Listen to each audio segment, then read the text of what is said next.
te lokola yo ningo boma emea na kisasa ngana yo na poto tokomunda obeta ngana poto wana mwasi Emelia mutu ayo sa fali bongo na téléphone obomi abi bébé ça abi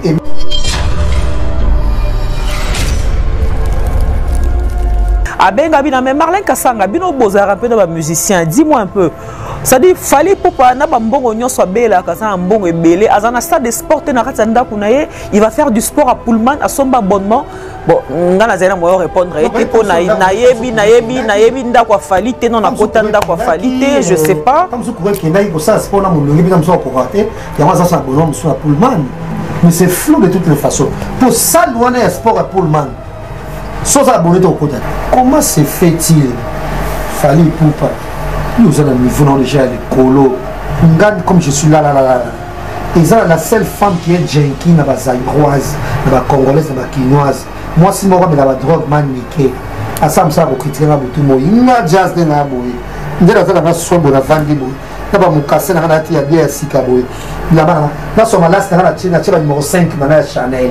Nga penza na ko se permettre ndenge pe na journaliste à diaspora boy que na moni une influenceuse à la con du genre Manique de John moi c'est moi mais la drogue ndenge finga na internet na ke na beta batatu na tuna yo finga na sala onini na sala wote il fallait sur mataba niveau nous ko so na ba Mat Pokora nous ko so na ba Caris nous ko so na ba e ba dazu to mo so zaniti mu kala na monaka nous ko so na ba e ba la mission dans la France, nous sommes en la mission, nous sommes en Stromae. Peut-être on est niveau d'ailleurs. Bon, mais si on a un album, plutôt que soit Nisaï. Après, du coup, quand il faut passer, que maintenant on attend, on va de la langue, quoi, je sais pas. Bon, traité quoi dans le terme français. Bon, oui. Bon, traité le terme menini. Donc, ils ont la cohésion. Là, c'est la saga, nous sommes vite de Talaki. Bah, pro, Fali, bah, quel loba, qui et c'est le au sein de l'émission pour répondre à Kelly Sharon Stone. Mais il fallait que ça fait une émission pour répondre à Charlie Prince. Il n'a pas cité les noms. Quand il faisait les gens, émission de télé, il s'est moi à Choco. Il faisait les gens à Charlie Prince. Peut-être n'a pas eu les clés de citer les noms. Ah, alors ben il y a Charlie Prince. Oui. Oh, t'as le bague journaliste mort à Choco à télé. Vous avez dit Charlie Prince de faire bandon le bela. À Charlie Prince. Ah d'accord. Bon, mais ils ont une kilo autant à combo. D'accord. Donc tout tika. Bon, il fallait au banc autant à combat Charlie Prince. Parce que pour la mêlée, tu as évité à la rater. Tu vois? Bon, soit à la rater, évidemment que Charlie Prince a été là. Soit le bel Charlie Prince. C'est que je connais fortement qui trouve ça à Tela. Il y a un lobby. C'est compliqué. Mais Charlie Prince parle au Bahama là, moi Fali, ça il faut qu'on se le dise. Hein. Charlie Prince à chaque fois qu'il passe à la télé, c'est toujours pour critiquer Fali, dire du mal de Fali, provoquer Fali, et puis voilà. Non, peut-être que ça n'a été hypocrite. On a terminé en Zambie. Il faut un chaud, tous à froid.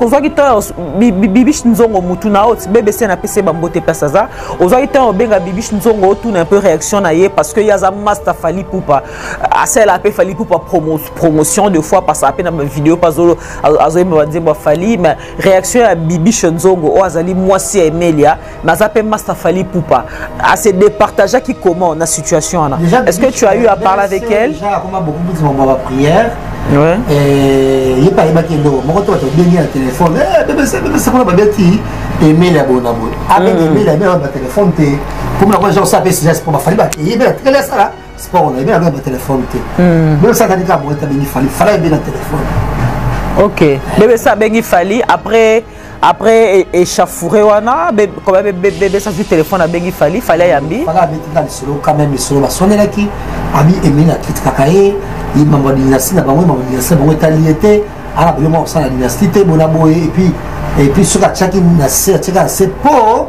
na BBC sur le BBC te de royo ça tam suma moko boye prochainement bana tout o ya wenge ba komeko sala ba hana ba kombo na po akakila bango ta ba mamuna bango te wa o mekana kombo na wala BBC ça de mettre sur le ba sur là il a fallu ba na téléphone directement BBC o ba mekana na kombo na ye cette façon no kutana bako bunda Bah voilà, Nabiso, il faut vraiment sûr qu'il fallait le que prochainement, Mouta Wenga au Tumolé Barobunda. Parce que fallait te bien Bitumbate, fallait Bunda raté. Mouta Tumolé Abadorobunda. Bah, je remets après, ça a sali box. Donc, à comme sur Naya, comme Makassi. Il y a sali box professionnel. Ah, d'accord. Oh, box professionnel, on est à Martin Bako et Nabatoni au Kabasala, Kafali pas sali. Je sais pas. Mais tu es aux yeux coffres, on s'en dit aux yeux coffres. Ah ouais. Quand moi, parce que tu as dit que tu as un sport, oui, mais à la base, il faut que tu aies Makassi. Oh, mais comment Makassi peut être Kimukolo, tu sais. Voilà, tu as un bon, on est comme c'est Makassi. Il a dit bon, comme c'est Makassi. Problème t'es. Mais tu sais que ben CP a tout nié pe question. Oh, a tout nié nani. Oui, a tout nié fali. Yo star ya ndenge nini. Comment ya ma musique ma moto webi ya moto na ma musique. Oya okuta mutu faire place mutu azabo na en tout cas franchement. Mais yeba ke le kolo yo ningo boma emea na kisasa. Ngana yo na poto tukomunda. Obeta ngana poto wana moi c'est mail ya mutu alors ça fali bongo na téléphone obomi abi bebe sa bi Emilia asala ye asala raté asala na été azaka na bongo Emilia kaka ya jonga na me Emilia me bakase 5 na ye azora papier bongo na notanga serete mais atitrenga salaire ya mon soutenir ko ça tellement le mieux ba prière amane femme au foyer ko bon sandako ko skiper mon ndako et puis na église na ye déjà bon balance même aïe la gueule t'as conseillé à Jonga chaque week-end salaire chaque fin du mois ouais voilà donc pour vivre pour aller à Bonabolia capo na Emilia donc quoi de bon ça y est bon mais ça ah on a Paris yé habillé moko na yé ba aussi là on est dans famille voilà tu vas bon ça qui bon ça Accélération divine, ma nouvelle saison. Accélération divine, ma nouvelle saison, à Bruxelles, du samedi 2 au dimanche 3 juillet 2022, rue Birmingham, 112 1070, Anderlecht, référence métro de la Croix. Au programme, comme orateur, l'apôtre Jean-Clément Djambilay de la RDC, comme hôte, le pasteur jumeau Jean-Bosco Kankou et le révérend Raoul Wafo de la Côte d'Ivoire. La louange et l'adoration pour célébrer l'Éternel avec l'évangéliste Thomas Lokofé, la sœur Sandra Mbouyi, la sœur Lédine Seya, le frère Jonathan Gambela, le frère Jonathan Ouattanda, le frère Fiston Mbouyi et le GKGD et famille. Ne ratez pas ce grand événement de consécration à l'Éternel, Accélération divine, ma nouvelle saison, à Bruxelles, du samedi 2 au dimanche 3 juillet 2022, rue Birmingham, 112 1070, Anderlecht, référence métro de la Croix. Que Dieu vous bénisse. Faites comme moi. Je viens de trouver une solution pour ma famille. Mon oncle à Brazzaville, ma mère à Kinshasa. Na tindeli bango mbongo na tap send. Netika kozo tinda SMS no tindi mbongo. En plus, transfert d'argent sans frais. Netika na Croix-Rouge. Faites comme moi, vous téléchargez l'application na bino ya Tap Send. Kaka na téléphone na yo. Otindi esika ozali, yepe azui esika azali.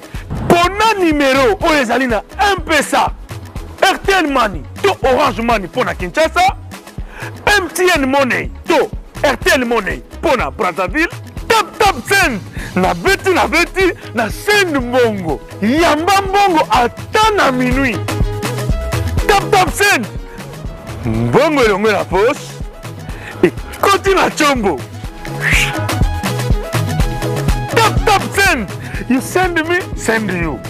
Maxi Bien-être, c'est un complément alimentaire. Les plantes qui sont à l'intérieur nettoient le sang, ça régénère le corps, il stabilise le diabète, ça stabilise la tension, il éradique les hémorroïdes, solution pour les érections, éjaculation précoce et faiblesse sexuelle. Vous avez la prostate? Prenez vos médicaments, en même temps prenez Maxi Bien-être. Les femmes également qui souffrent du diabète, Maxi Bien-être soigne et la vie change. Tous ceux qui prennent Maxi Bien-être, regardez leur aspect, ils dégagent la jeunesse. Prenez une dosette, remuez avec un verre d'eau chaude et vous buvez, vous serez en bonne santé. Box et côté n'a pas de sandouli. Box et côté n'a pas de sandouli. En France, Bouba agressé qui Caris, tout le monde a mopé. Mais déjà, la musique, il a biso, et puis, quand la personne, il a fallu, franchement, c'est qui est dans Gambo, monsieur qui est dans Gambo. Comment Moutou, il faut qu'on y ait baka kozala, oyo zali.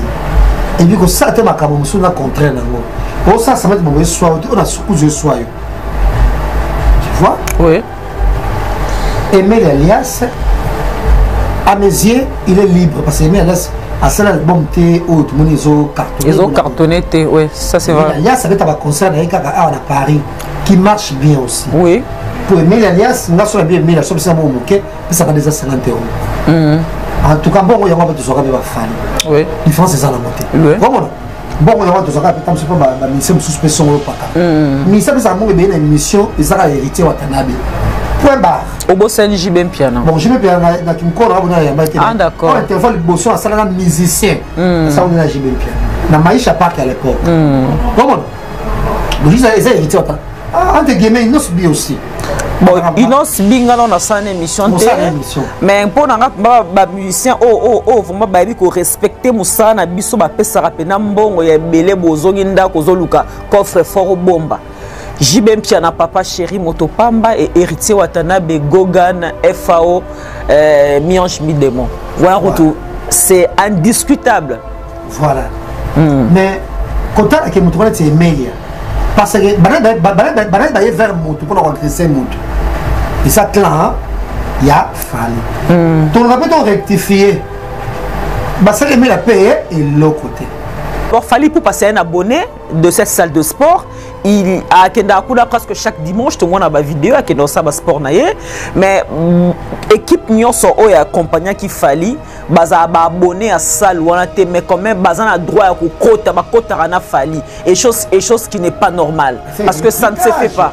Parce que ça veut dire qu'un vulgaire garçon fout de la chambre, on a 100 $ dans la bandane, il fout abonnement dans Pullman. Non, jamais. Ils ont fait abonnement pour nous seulement quelque chose. Ils vont foot. Abonnement, ils ont combien la salle de sport? Ah, ma coffre est bête qui n'a pas.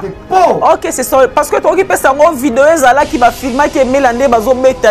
Donc on a fait vidéo on est bêta qui est méla bibo tout ba vimbi c'est babou qui est méla minou. Vidéo on a déjà on est vidéo. Exemple les bosso tout le monde a fallu bêta quand même payer moto. Photo de la tout le monde vidéo. Pour début fallait m'avoir dit tout matin. Bah mais ça va bundaka. On peut citer donc peut-être fallait à côté d'un cercle très fermé bah miso c'est vrai que Fali Bali Bosso on a peine on a okaté. Non non c'est un cercle très fermé. Toza ba Bill Clinton. Gilles Temulopoué. Toutou Kalouji. Yo to va dire Toutou Kalouji maintenant vous savez que Toutou Kalouji oui, Toutou Kalouji abunda na chete mbamba le belé. Peut-être ma bitu ma kwiti entre guillemets. Ba abunda Bill Clinton. À l'époque de Wenge. Mais Kousa. La chete mbana misunanga. Kousa. Jordan Kousa, il y a un bêta. Ah non, non, une vidéo, il y a un bêta, moi, qui me confie. Comment il s'appelle? Prince Bakali. Donc, la liste des musiciens, tu as dit Zouzou, Fali. Mais Fali, moi je pense que. Mais tu as dit mais il n'y a pas Bunda qui tire. Fali, c'est Fali qui est venu, d'accord, donc c'est Mela qui s'est fait agresser, selon toi? D'accord. Mais Botik a quand même le coup, parce que sur les acquis, bon, il faut tout le monde là, vidéo. C'est un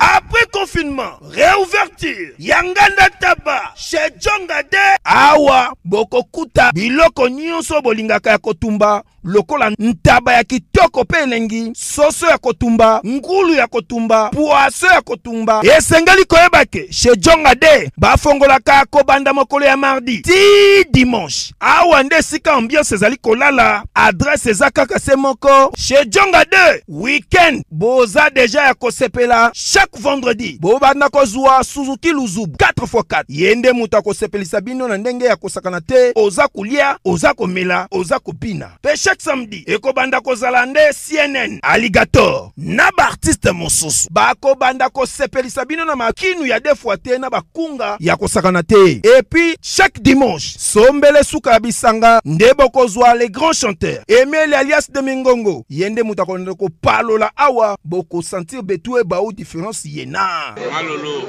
Oui frère, Babi Tchonga. La Congolia. Futur. Hein? Nous te reçons la 50 boîtes. La Katakine, c'est John Masquer. Soki olingo sala ba réservation o bengi na ba numéro oyo pe ba ko servir yo joli kitoko chez Jonga de yango nde moboko ya ambiance na kati ya Paris. C'est naturel soit.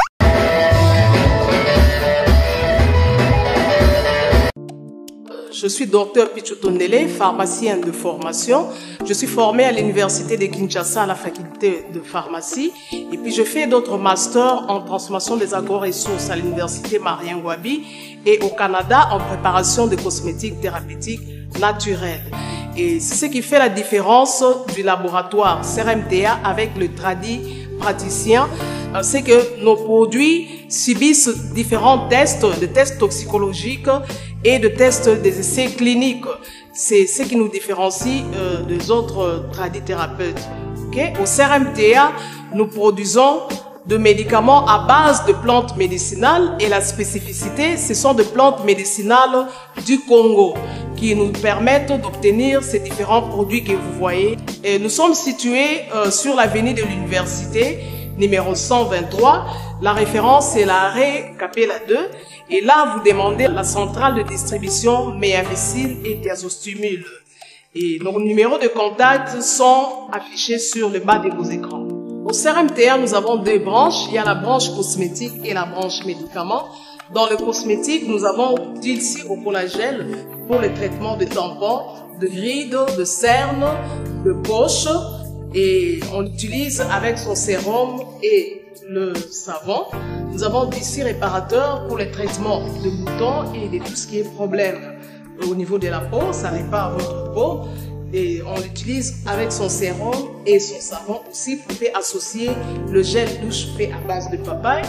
Nous avons Dilsi cheveux, crème cheveux, qui favorise la repousse des cheveux abîmés pour les cheveux colorés. Ça retarde la repousse des cheveux blancs. Vous pouvez l'utiliser avec l'huile et son shampoing. Nous avons également Dilsi parfum qui est fait à base de plantes médicinales, des huiles essentielles et qui a une particularité de pouvoir réduire le stress. Et dans la branche médicaments, nous avons Méamycine, sirop et comprimé, qui traite les amibes, les levures, qui est un antipoison efficace aussi. Nous avons Diazostimule qui traite les différentes formes d'impuissance sexuelle. Nous avons cité l'éjaculation précoce, les dysfonctionnements érectiles, la zoospermie, le manque de libido, la frigidité chez la femme, la stérilité secondaire et chez l'homme et chez la femme. Nous avons Zinguinalis comprimé et Zinguinalis suppo qui traitent les différentes formes d'hémorroïdes internes et externes. Nous avons Sensifos qui traite la malaria. Nous avons Diazolex qui traite les différentes formes de douleurs rhumatismales, douleurs au niveau du dos, allergie au pollen. Nous avons Méamycine crème qui traite les différents problèmes de la peau, entre autres les eczémas qu'on appelle communément les maladies MPC, le mapalata, tout ce qui est problème de la peau, le scoriasis. Nous avons Diabéwine qui traite le diabète. Nous avons Allium qui traite l'hypertension. Nous avons la crème Borex pour rallonger et puis donner le volume au trésor familial ou à l'organe masculin. Et puis nous avons Menga qui traite les différentes formes d'anémie. Et enfin, nous avons Dr Maxon qui est une tisane qui traite le myome, le fibrome, les kystes ovariens. Ça réchauffe aussi les risques de la femme pour favoriser la fécondation. Nous avons également un antipoison qui neutralise pratiquement le poison dans le sang.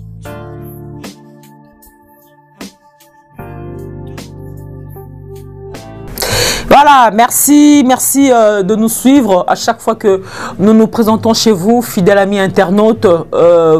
fidèles amis téléspectateurs, bien sûr, parce que vous nous suivez aussi devant vos postes téléviseurs. En tout cas, moi, c'est Marlène Kassanga. Je suis toujours heureuse de vous savoir nombreux. Je suis très contente de vous compter nombreux devant vos téléphones, vos ordinateurs, vos télévisions, pour suivre cette émission Banque des Vérités. Banque des Vérités, c'est une émission comme le titre le dit si bien, c'est-à-dire ici dans cette émission, il n'y a pas de sujet tabou. Ici dans cette émission, il n'y a pas de cachotterie. Ici dans cette émission, nous parlons de tout, alors sauf de Hello Côté. Alors pour ce faire, j'ai donc avec moi un confrère que j'ai l'habitude de co-présenter cette émission à chaque fois qu'il y a du nouveau, à chaque fois qu'il y a du news, à chaque fois que ça brûle sur la toile. Alors j'ai toujours en ma compagnie mon confrère Jazz Kavoulou, que je veux dire merci et bienvenue dans cette émission Jazz. Jazz, bonjour. Bonjour Marlène Kassanga. Tu vas bien? Celle et l'unique. Kassanga Wetu, un moulouba mtete là, donc. Tenaza moulouba, tenaza mtete la moussoaili. Mtete la moussoaili. C'est toujours un plaisir pour moi. Jazz Kavoulou. La banque de vérité, donc je suis aux anges. D'accord. En tout cas, je vous signale que cette émission sera suivie conjointement sur 2 chaînes YouTube, c'est-à-dire vous allez nous suivre sur Gossip DRC News. Aïe, Moro le boss Jazz Kavoulou, Zana Bissoana, Binonan Bossabonné na Gossip DRC News. Bokende Mbango, alors na lo Mbango, ko s'abonner na Gossip DRC. Gossip avec 2 S. Comment on peut s'amoulaï, hein? Pour le DRC News TOP. Ah! Gossip et l'accani. Tout ce qui est. C'est en anglais? Ragot, rimmer, chuchotement, bref, chuchotement. D'accord. Il se murmure. Nous avons de briller chuchotement de l'homme. C'est de gossip. D'accord. Gossip. Songi. Alors, Gossip DRC News, il y a Jazz Kavoulou. Alors, allez-y vous abonner, mesdames et messieurs, abonnez-vous massivement. Et n'oubliez pas surtout de cliquer sur la cloche de. Cloche de Nini. Comment on appelle ça? Cloche de notification, voilà. Et n'oubliez pas de liker également. Et bien sûr, vous allez aussi nous suivre sur notre chaîne YouTube Elengi ya Congo TV officiel. Il y a Yemei Tracy Mbelenga Pro. Ça dit balobi bossa mwana mukie mena maela mikolo Tracy Mbelenga Pro. En tout cas, un grand merci déjà. Mesdames et messieurs, vous avez vu, j'ai devant moi une table qui est vraiment garnie. Alors, une table qui est garnie de produits de beauté. Jazz Kavoulou, si tu me permets, avec ta permission, avec la permission de mon réalisateur T10, non, il n'y a pas de sabino que ma maman était en et bandi. Bah ça poto était en et bandi. Moi le colo zarali banda. Moi le bogo zarali banda. Moi mon Congo pe zarali banda. Bon tant aux autres moi mon Congo, moi le bogo, moi mon pende li banda. Faut ça peu propre. Ça dit soko la teinture nayo, ça dire bongi salo poso nayo avec Ruth Beauté, mon kondia cosmétique a narati a poto na diaspora mutarobo ya Ruth Beauté azate. Na ko expliquer bino eza gamme bimba na ko expliquer bino moko eza nini. En tout cas o eza cadeau nanga Ruth Beauté tindelinga. Ruth Beauté eza ka pona bateau batela raté. Soro lingo za la metiola neti Dani Bokombe mikolo akobi metiola grâce à Ruth Beauté. Dani o metiola. Non moniete Dani Bokombe metiola grâce à Ruth Beauté. Ma produit ezali. Soki polingi o garder le posono ya mwindu. Neti Jazz Kavoulou, neti Marlène Kassanga. Ma produit pe ya ko garder le poso mwindu, ya ko garder le poso chocolat pe ezali. En tout cas, Ruth Beauté, merci beaucoup na ma cadeau nango tindelinga sa l'union ezali. Gommage, soin des visages, maboko na biso awa, boyebi ane maboko yindaka ezalaka pona chocoté, pona neto sukola basani trop souvent na maya moto. Alors et indisa maboko na biso, produit msueza pe ya hotelisa pe na katikati ya makolo boyebi biso basi si tout biso basi minene na mwa katikati ya makolo kuna omona ra mwa frottement, trop de frottement. Oui na mibali pas minene pe ko tambola pe mingi pe trop de frottement et indisa mwa ba cuisse en tout cas. C'est une balle normale à quatre minene été. Oui. Et na katikati ya makolo il faut des fois pour embellir yango. Voilà. Nous on appelle ça on a d'abord ça un petit peu comme petit Épiderme. Voilà, c'est l'épiderme. Mais on conseille bango épiderme parce que ils ont un produit pharmaceutique dose nango pour éviter peut-être à la longue ça va vous nuire. Au lieu ça l'épiderme na ba cuisse na yo na repé ça yo produit moko za a ya route beauté pour na utiliser na katikati ba kol. Été ya yo la ba couper. Yo là te épiderme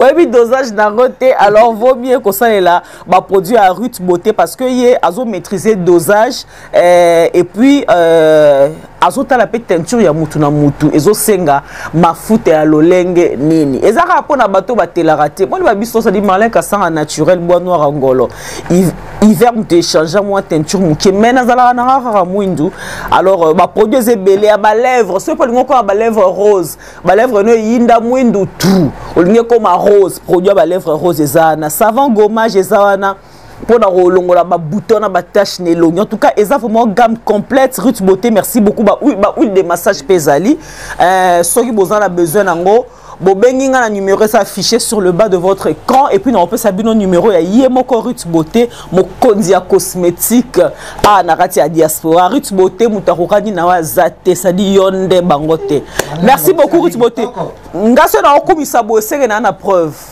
na preuve na ebisio na moni modèle Ruth Beauté bongisi mwindu ya Cynthia Kapache moni mwindu ya Cynthia Kapache Kapache avait des boutons na ba cerne et ba tache mais modèle Ruth Beauté bongisi mwindu ya Cynthia Kapache yango tinenga na poussa la pemena Ruth Beauté te ba souci wapi bon dani boko ba komi métier là. Bon alors, nous allons passer à l'essentiel, mesdames et messieurs, ça c'était juste que ça annonce mon vite fait. Alors, Jessica Voulou, encore une fois, merci de répondre à notre invitation. Jessica Voulou, qu'est-ce qui se passe dans la musique congolaise? Musique congolaise est comme il y a ma kofi, il y a Rola Tabagan. Tu as évité Martin Bakole. Oh, auto gagné, auto bêta, nani yoka, ce qui moi nana yoka, na français, on a Tony yoka. Martin Bakole, moutaye, libiso, moli, il y a box, Tony, box, c'est comme il y a la musique congolaise. Qu'est-ce qui se passe? Tony yoka, congolais bien sûr, bien sûr, je sais. Congolais mais naturalisé français. Ba titre nyonso parce que il faudra donc décider que Tony Yoka banda robunda no ba gagner et Mbali Bosso ba gagner. Alors ba titre nyonso o Tony Yoka a remportaka et que Ndarabongo le coup mais à pour la France et non pour la Congo. Malheureusement pour la biso. Alors Martin Bakole Abundi Bitumba wana alongi Tony Yoka to comprendre Martin Bakole d'abord félicitations à toi champion mais Martin Bakole a libiso mo limwa Bitumba na rata musique congolaise ça dit boxe c'est comme ko beta na rata ndole ça dit biboto et komi ko beta ma Falina Emeli alias Fali Poupa na Emeli alias de Mingongo ba betani makofi ba betani biboto ba misusu ba mine bukani donc franchement na habité quoi Jessica Voulou. Qu'est-ce qui s'est passé? Toi qui sango que Fali Poupa akendaki kosala sport na akendaki kosala fitness ou je sais pas moi quoi na kati ya salle de sport il y a grand hôtel de Kinshasa na Pullman et mais les alias P yé pas kendaki kosala sport na kati ya salle salle de sport excusez-moi la tautologie na kati ya grand hôtel de Kinshasa. Alors Fali Poupa ayaki na ba bureau na ye wane te oki et mais alias ayaki ye moko. Fali Poupa, comme toujours, à Zotambola, il est toujours accompagné voilà, de son équipe qui l'entoure un peu, voilà, des Alakaka. Alors, Théo Kisango, et moi, il y a 4 équipes à Fali qui répondent au nom de Bobo Dilasso, si je ne me trompe pas. Bobo Dilasso, qui a eu une menace verbale à l'égard, il y a Emeli alias menace wana esukeka na ozala verbalité a touché qui est nzoto a 4 la chaînette tant à 4 la chaînette alors Emeli a qui est un homme aza mobali il peut pas se laisser faire Emeli mbala moko voilà, à s'acharner sur Fally Ipupa. Moi, je change des paroles et comme Yoana, Baromi Roswana, Fally Ipupa qui dit à Emile alias que non, voilà, Yon alors qui osage mission répondait, Ngana qui pas mamna wengete pour kabino bokipa ngai. Emile a dit mais non, yo Fally tango sala ba mission au chrétien ba musicien congolais so sans autant ga combo. Mais nga po l'action que ngana za Emile alias na l'action que ngana robanga yo te Fally Ipupa ngana sa que mission na tanga ya combo nao. Sokoza mobali yo simbanga na nzoto. Alors ça qui pena bien heureusement que Batou Bazai qui a un peu pour na kabola, ba kabola qui jusqu'à vous le genre à comportement na yozomo na onengeni tolongo na bitumba na micro tokomi na bitumba na makofi. Est-ce que vraiment ezali exemple pour la jeunesse montante de la musique congolaise? Déjà exemple la musique et là mamie je pense pas que Gozala biso batno mokili mingi et tout peut ça image mais en réalité tam so na ngote nous tam so tam za na mbongo te kala vous avez la succès te grand yuma mais tant tam so zumbongo au créer de bref ya on va tam so boye na mokili ko bateke tam so ah teli ça simple non bon pesa yana no mbongo atonga bandaku bota rosa aka simple bosolo ba solo wana tu vois. Et puis tout le monde est orgueilleux, tout le monde a tout le monde a mal bouche. Bon, de quoi éducation à biso. Or c'est pas le cas. Et bah ça là et moi ndambo ça là moi les mêmes là bango. Oui. Là on bango très clair et net. Dans le monde de son journalisme. Jusque là, bah je suis sur Taranga. Et ça la journaliste était. Et ça quoi ça la poto et ça quoi ça. Allez quand on analyse les canaux TF1, dans la TF1, tout la canal plus, Azate, sauf garçon dans le sport, on va sur la digital Congo. Quand garçon il y a digital, c'est que moi son nom dans le garçon c'est une sport. Non, j'ai oublié. Parce que la digital Congo, bah il y a une analyse sur l'émission, il y a une analyse sur ça là. Ouais, il y a sport, ouais. Voilà, il est le seul. Mais ils sont tous décalés. Et ça va ça cultiver. Et ça va arriver parce qu'il y a plus fait une place au soleil, tu vois. Tout le monde a 6 heures comme ça. Et ça va ça facile. Et ça va ça université. Et ça va bon d'abord. Comme je suis là. Non, on doit les kiné gâté. Pour ça, c'est un local. Tout ça, mon attends, on ça soit français. Pour ça, on va pour la public là bas. Zaïro. On t'a l'équipe à Zate. Et moi, on t'a l'équipe. Donc, l'équipe je ne sais pas. Caméra est à la biso. Tozandenge moko. Tozandenge mo nande nini. Tozandenge so sera je sais local. Parce que Tobi ko loba biso nyonso, c'est ça que tu veux dire. Loba, mutamudam sou et puis mutana ba idée na ye. Oui, la même ko yamba un étranger, mais c'est et ça jamais aux assurer nini. Bon, sont professionnels. Biso so toujours visiter la YouTube. Toujours bon la YouTube. Jazio bana musalo na télévision, bana la YouTube. La télévision ba loba, on pour télévision zagi. TV fulara o te yo fula bana internet hein. C'est Régine ba mater, tu vois. Ah, la télévision fula ngate point parce que naza de nature là c'est ça naza ba manga matoité. Oya ndenge nanga. Ngana muyombe mais na comportement nanga boyi, on mukelo ko batetela. Comment? Oya sera ba rebelle. Il sera ba rebelle de nature. Non, c'est ça n'importe quoi. Aux analyses tout est, aux soumission t'es au fait. C'est vrai, t'es pas quoi au Congo toi. Comment? Ouais. Mais là t'as entendu une équipe de on était dans le Congo. Tu l'as toujours bandé dans le oh te. Non, on cinéma toi habité. Oh ça oh yo babo ndenge ni. Yo na paquet. Comment? Donc yo se donner oh mais père à faire lui. Comment donc il y a un ndenge là. Yo yebisi. Nga ba 2006 déjà. Rwanda ba trésor loi. Na minute je ne pense pas où est-ce qu'ils ont été guillemets. Trésor loi lo kabambo. Star amunene. Na mona grâce na yo hein. Na yamba une émission na plateau Marlin yo mabelika jour d'émission. Na mona grâce na yo. Ba ko tala ki pa chaîne ça ba buka biso chebe ba kota. Na ta émission ça en plein na bi pas émission ça tout sur bien. Na mo ba les simbaté. Na ta Marlin na Virginie a permis tout ça émission ça tout ba loi lo. Voilà trésor loi alors star à football ya au salaté puis poche peso solo là. Poche peso solo là. Ouais. Donc ils ont monté na ndenge na ye. Mais tout ça on a solo beti bo musique. Boxe koti na ratsa ndule. Boxe koti na ratsa ndule. En France, Bouba agressa qui Caris. Tout le monde a mopé. Mais déjà la musique na biso et puis Quand la personne il y a fallu, franchement, c'est qui est dans Gambo, monsieur qui est dans Gambo. Comment Moutou, il faut qu'on y ait Bakakosala, Oyozali. Et puis que ça, c'est ma caméra, monsieur, on a contraint. Oh, ça va être mauvais soir, on a sous soir. Tu vois? Oui.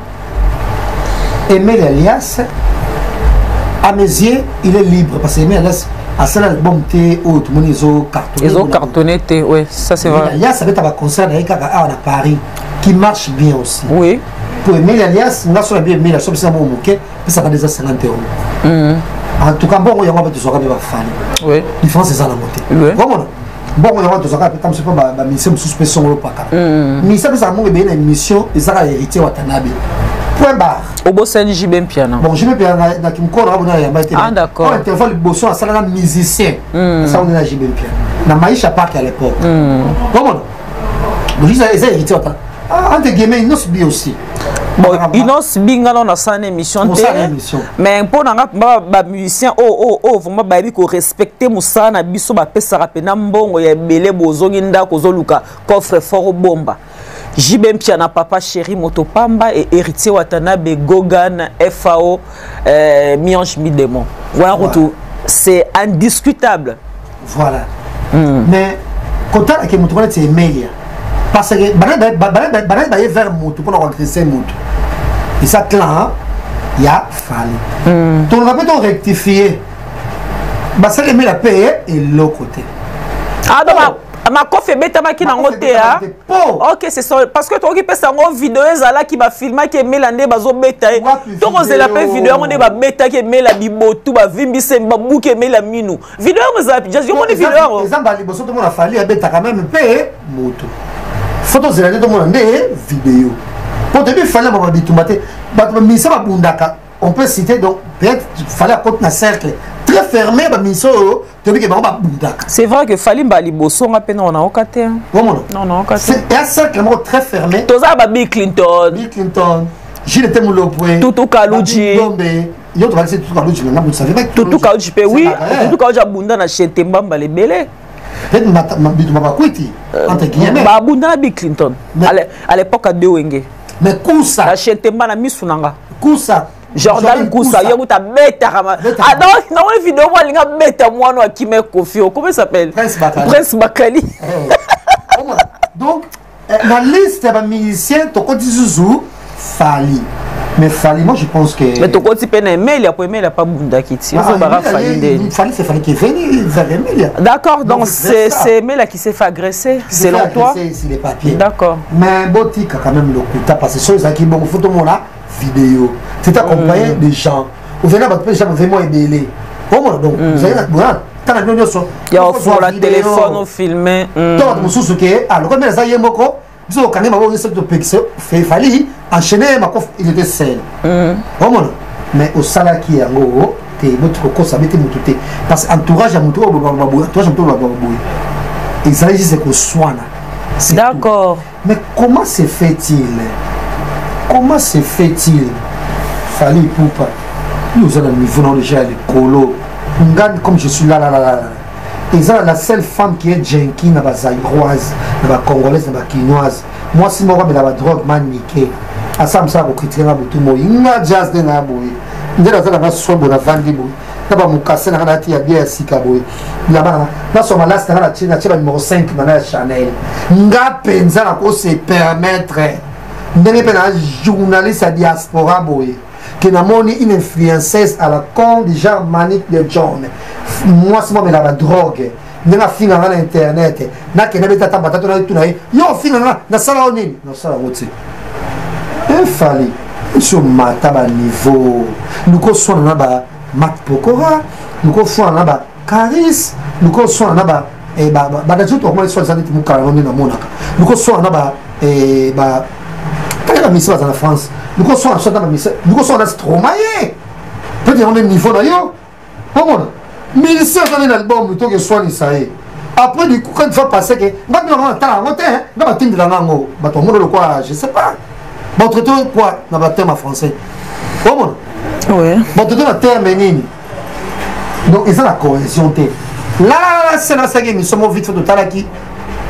ba pro fali ba ke loba que c'est le au sein de l'émission on doit pour répondre à Kelly Sharon Stone mais il fallait ça faire une émission pour répondre à Charlie Prince il n'a pas cité les noms quand il faisait allusion émission notre télé on a bonne c'est moi à Choco il faisait allusion à qui à Charlie Prince peut-être n'a pas eu les clés de citer les noms alors ben il y a Charlie Prince oui peut-être pas oh tant alors ben journaliste moi ou à Choco télé bozaki de Charlie Prince de fallait bando lobela à Charlie Prince ah d'accord oh mon mais comme ça il est kilo autant à combo d'accord donc tout tic il fallait autant à combat Charlie Prince parce que pour la net à éviter à la rater tu vois bon soit à la télé évidemment que Charlie Prince à télé soit le bel Charlie Prince c'est que ministère je connais fortement qui trouve ça à télé il lobby c'est compliqué mais Charlie Prince pas le Bahama là moi Fali ça il faut qu'on se le dise hein. Charlie Prince à chaque fois qu'il passe à la télé c'est toujours pour critiquer Fali dire du mal de Fali provoquer Fali et puis voilà non peut-être ça n'a pas hypocrite oh mon terminé Tanzambi faut à chaud tous à froid mais pourquoi il tire toujours sur Fali la mission tirer il peut tirer aussi sur Grand Mopa au Koffi Olomide vieux Sangambele puis tout le monde Charlie vite ça bana wenge il n'est pas que Fali tout à fait Charlie qui a fait une émission a tiré pe bana wenge de ba sangani bongo comment donc ça dépend de Fali pour Patrias. D'abord, il y a une question que je me pose. Moutoumora Bengayengaï à Londres, Popol Mola, que je salue, n'a pas sur Mbotebele, Popol Mola, grand frère. A Bengabina, mais Marlène Kassanga, Bino Bozar, un peu de musicien, dis-moi un peu. Ça dit, Fali pour Nabambongo, Nyon soit belle, Kassa, Mbongo et Belé, à un stade de sport, il va faire du sport à Pullman, à son abonnement. Bon, Nganazena, moi, répondre, Nayebi, Ndakwa Fali, non, à côté Ndakwa Fali, je sais pas. Comme ce que vous avez ça, c'est pour la moulin, il y a un bonhomme sur la Pullman. Mais c'est flou de toutes les façons. Pour ça, nous avons un sport à Pullman. Sans abonner au côté. Comment il y a un autre qui va Mamadou Djabi, Rwanda, à l'époque au Canada, Pullman, comment pourquoi agresser de la place, Palace, le quoi, et Pullman Boy. Est-ce que dans la jazz, au lobby, comme ça très capital, mon lobby en vite fait, pour dire que. Paris, Belgique, Brazzaville et Kinshasa, DS Champagne vous accompagne lors de vos événements avec un service d'hôtes et d'hôtesses pour une dégustation de nos crus d'exception, finesse et d'élégance.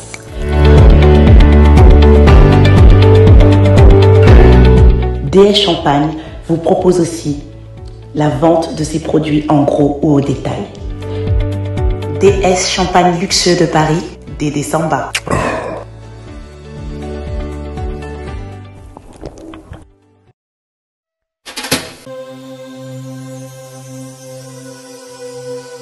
Balobi to bosse na les salles si fête au tie koli lelo partout dans le monde lobi nango basi au tie lelo na Paris lobi na kini basi au tie na Paris mutetazi na au tie bolo babi et ma meya hein les salles si fête ya yemei et ma meya au tie koli lelo lobi dozui to yeba Valeria et ma meya sia oya linga vu de loin tindelanga na les salles si fête au tie lelo lobi nazui ayona bana mokili mobimba bana Afrique du Sud bana Paris donc 5 continents nyonso bobanga te soko monika agence fret ou eza ya fondation de salisi ya Emamea tia biloko lelo lobi ozui Emamea quel miracle quel miskit tala conscient photo pesio biso na sapuna fret na biso tukena markade na Statorus Emamea fondation de salisi fret tuketu tie biloko na biso wana tukuzwa yango nene tutieri yango nene pe tukukutila yango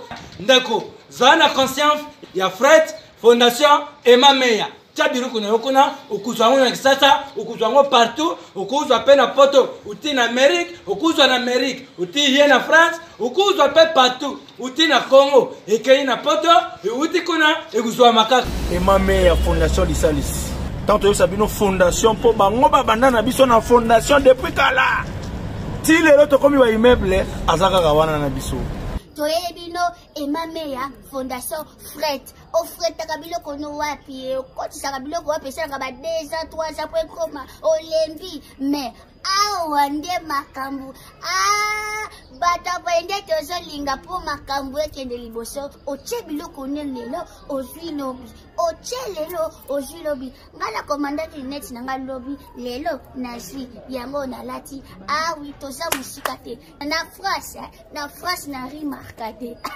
bana chateau rouge bayi makambo nazolobela bana chateau rouge bayi makambo nazolobela biso erataka te frete biloko no mituka na ndenge olingi frete yango biloko na yo frete frete aplis mbongo moke biloko ebele emame ya fondation lisalisi frete yo nde makambo.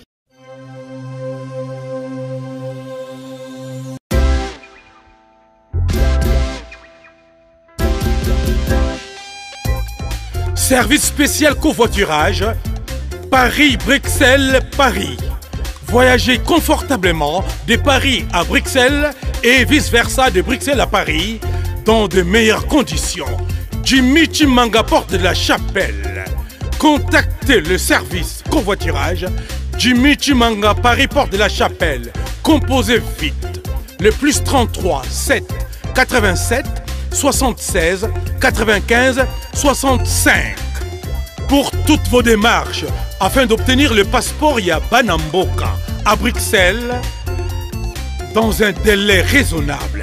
Confiez-vous à Jimmy Chimanga, porte de la Chapelle. C'est sérieux et c'est efficace. Fali pour passer un abonné de cette salle de sport, il a presque chaque dimanche tout le monde a ma vidéo qui dans ça sport naie, mais équipe nion so o ya accompagnant qui fali baza abonné à salle ou on mais quand même baza na droit à kota rana fali et chose qui n'est pas normale parce que ça ne se fait pas. Parce que ça veut dire qu'un vulgaire garçon fout de la chambre na 100 $ na bandal, il fout abonnement na Pullman. Non jamais. Ils ont fait abonnement pour nous avons quelque chose. Ils ont fait abonnement, ils ont combien la salle de sport? Ils ont combien? Tu peux ça appris non pour la salle de sport. Ils ont 100 € kaka. 100 $. 100 $. Ah d'accord. Ok. Bon donc déjà nous devons accompagner au théâtre à la voiture, toi tu as à Triomphe. Ah mais la moi coca ouais. Et la salle n'est pas sécurisée en fait, il n'y a pas parce que yo salle sport pe kuna kati ton à Kinshasa, il n'y a pas de je sais pas moi maître garde du corps pour la salle caca pour la sécurité vigile au fait. Il y a tout. Mais comment commettre na point au kata aimer la chaînette. Et puis c'est les papiers sur route la par exemple Oyo et fallait encore quoi agresser. Moi je vois pas mais là quand même. Comment on a montré on a moni penza à mes yeux et à la limite c'est Léo. Comment c'est ça Léo? Pourquoi? Parce que c'est le toi a finga a fallu trop dans la vidéo, c'est ce que tu veux dire? Soit na wana pas ndenge lekela quoi. C'est Léo a kufana la muki na Instagram moi qui makambo. Et puis c'est Léo na Instagram au finga pas au finga. Et bien ça la moto. C'est on a Facebook mais au finga pas au finga. Et mais à conflictualité ça c'est vrai. À conflictualité. Je pense que pour n'a qui peut adversaire peut m'aber. Parce que laisse-moi te dire que ma poto va au silica. Ah ouais? Aïe, va au silica makasi na poto. Ah bah parce que mais la zamo na poto. Va au silica makasi na poto hier. En tout cas et puis fallait entre ça lion. Maintenant qu'ils sont mozoloba parce que ça il faut qu'on se le dise voilà tiraillement entre Fally Ipupa et Emile Alias en tout cas franchement ça a étonné plus d'une personne parce que madame il y a Emile Alias qui est Bibi Shenzongo vraiment Azara Master Fally Ipupa tu vas pas me contredire là-dessus est-ce qu'on voit que Bibi Shenzongo mutuna haute BBC na PC bambote pesaza on voit que benga Bibi Shenzongo tout un peu réaction naie parce que y a Master Fally Ipupa assez la paix Fally Ipupa promotion de fois parce que dans ma vidéo pas me dire Fally mais réaction à Bibi Shenzongo ou azali moi si Emelia n'a zappé Master Fally Ipupa à ces départages qui comment la situation là est-ce que tu as eu à parler avec elle déjà comment beaucoup plus ma prière ouais et il pas ébaqué l'eau mon retour tu bien le téléphone bébé c'est quoi bébé ti Emelia bonabo avec Emelia même le téléphone te comme la gens ça fait c'est pour ma Fally ba qui est très ça là sport on a bien avec téléphone même ça quand il a monté il fallait bien le téléphone. OK. Bébé ça bengi fali après échafouré wana comme bébé ça sur téléphone a bengi fallait yambi. Fallait mettre dans le solo quand même le solo ba sonner là qui ami aimé la petite kakaé il m'a dit dynastie na bango m'a dit ça bango taliété ala vraiment ça la dynastie té bonabo et puis sur la chaki na c'est pour na BBC. Sur le BBC té mais on ça attend sur mon boy prochainement bana tout oya wenge ba comme ça la ba rien ba kombo na poye akakila bango ta ba mamuna bango te wa on metana kombo na wala BBC ça de metana sur le ba sur là il a fallait ba na téléphone directement BBC o ba metana na kombo na ye cette façon no kutana ba ko bunda pour la salle sport na salle box fallait que muta bitumba boy fallait lobi que te zela na jazz kavulu mambo za télévision ba Hollande biso ba Hollande biso yo faut moi sûr que fallait lobaki que prochainement muta wenga otumole ba ko bunda parce que fallait to ebe na bitumba te fallait bunda raté muta ko tumbole abanda ko bunda ba je remets après salle ka salle box donc a commis sur na ya comme makasi na salle box professionnel d'accord oh box professionnel on est ba Martin Bako na ba Tony Yoka ba sala ka fallait pas sali c'est pas mais tu es aux les coffres ça dit aux les coffres ah ouais quand moi parce que tu es bien que ça le sport oui mais à la base faut ton makasi comment faut mais bakoma makasi pena ki mukolo tite voilà tam so bon on est comme c'est makasi mais il va quitter bon comme c'est makasi problème était mais tu que ben CP a tout nié pe question oh a tout nié nani oui a tout fali yo star ya ndenge nini comment ya ma musique ma moto webi ya moto na ma musique oya okuta mutu faire place mutu azabo en tout cas franchement mais yebake le kolo yo ningo boma emea na kisasa ngana yo na poto tokomunda obeta ngana poto wana mwase mail ya mutu ayo sa fali bongo na téléphone obomi adi bebe sa bi Emilia asala ye asala raté asala na été azaka bongo Emilia kaka ya jonga name Emilia me bakase 5 na ye azora papier bon on est longtemps à serait mais attirer un salaire il y a mon soutien pour ça tellement on ba prière on est femme au foyer pour mon sandako pour s'occuper mon mandako et puis l'église na déjà bon balance même aïe la gueule ta conseil na jonga chaque week-end salaire chaque fin de mois ouais voilà donc pour vivre pour aller à bonabolia capo na Emilia donc quoi de bon ça y est bon mais là ça ah on a Paris il est habillé moko na ye makosia là on est dans famille voilà tu vas bongisa qui bon de bongisa d'accord mais faudra donc dire que bébé Senzongo pe azana la famille munene ana poto batinyo so bayebi yango famille Nzongo ozaki pe réaction na bango par rapport à moi je peux pas parce que c'était beau pédé sa moto voilà quoi parce que ça il faut se le dire nous on a besoin de famille aussi bien sûr d'une certaine façon parce que moi je suis pas là et puis je nana il il y a l'Eshbot, comme ces gens de journalistes, qui sont là pour commander Fali. Dans le sang, toute ma vie, qui a ça m'a belé. Dans le commander, comme ça tombe sur hérité, à la bon mingi. Mais, si tu as ça, maman, c'est la sexe step, on regarde, on critique un plateau. Bon, tant qu'on a fini, maman hérité, on a fini, on qu'on a été, on n'a pas concret dans mon moto solo là. Et il y a un besoin de Fali et pour pas. Mais tu sais qu'il y a Fali, nala la mukate ngata la bandi qui jouait c'est fallait ça non succès il y a droit chemin et bon le bosso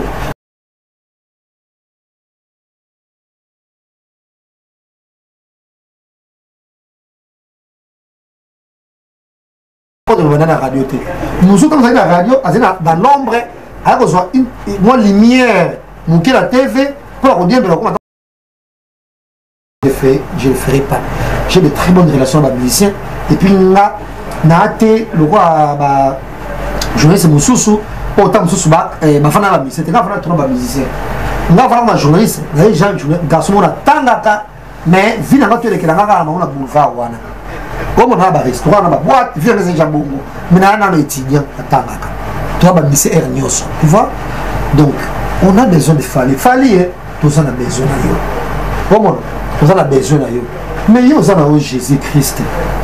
Nous allons Jésus-Christ. Est-ce que Jésus on s'intéresse là pourquoi mettre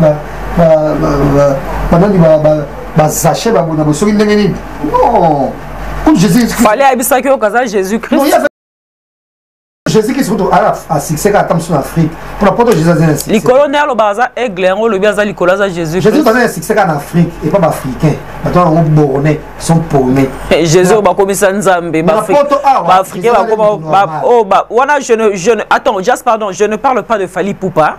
Dans le but Jésus au africain a commis ça Nzambe parce que africain au moins au bien à Jésus Nzambe. Alors qu'il y a un Nzambe Azali Dieu le Père, c'est lui qui a créé le monde et Jésus Azali fils parce que Jésus a qui personne ne peut aller chez les pères sans pour autant passer par moi. Donc ça veut dire qu'il y a déjà deux personnes différentes, Nzambe na Jésus. Jésus c'est lui qui m'a vu, a vu le Père. Déjà Yemoro Jésus azobenga Nzambe le Père. Moi je crois pas que Yomoro Moutoune nazabenga Marlène Kassanga nami benga lisusu ma mère Marlène Kassanga. Ils ont raté. Ouais, ça entre parenthèses. Voilà, entre parenthèses. Tout ce que Masoula Fali. Donc yo va Jésus, yo va Nzambe. Mais quand bien on va Jésus en Zambie. Il y a Jésus, pas Jésus dans succès en Afrique. Ah d'accord. On a pas de Jésus dans succès. OK, église pas comme ça là, on a pas de là, ba jeune prière tête, et ba église mindele ba tele sur Jésus, mais on a pas de bazana bangote na église. Ba jeune na bangote, mindele ba jeune na bangote. Na église so matanga to. Mindele ba benga bangote démonter. Ana pas de l'église ça so matanga to mariage. Pas ma dimanche dans l'église plein avec ça. Nous on Nzambe. Uzana Nzambe, uzana likolo ya bato nyonso. Nga penza na Nzambe. Ni kipe me. Penza Nzambe. Comment? Donc je pense que totalement motolo baka. Ba TV sur tolo baboui. Côté quand on ça que on ngabo ba yebi. Aux garçons comme un garçon nyonso. Je me souviens de la Bible bien ils sont venus pas si ou matin tous les jours aux diarrhée. Jaska vous en parlant de Fali Poupa, j'aimerais un peu nous puissions rester dans ma solo à Fali Poupa parce que Emile y a vraiment minga oloba exact parce que Emile ça il faut qu'on se le dise à ces ça biso na Djonga chaque week-end c'est un très bon artiste.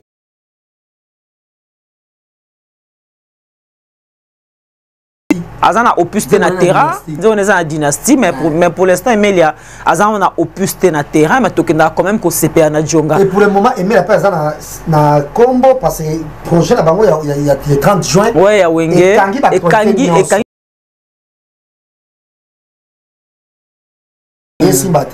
Même Vérambo, out na Bruxelles, mais il y a un éclipse, il y a un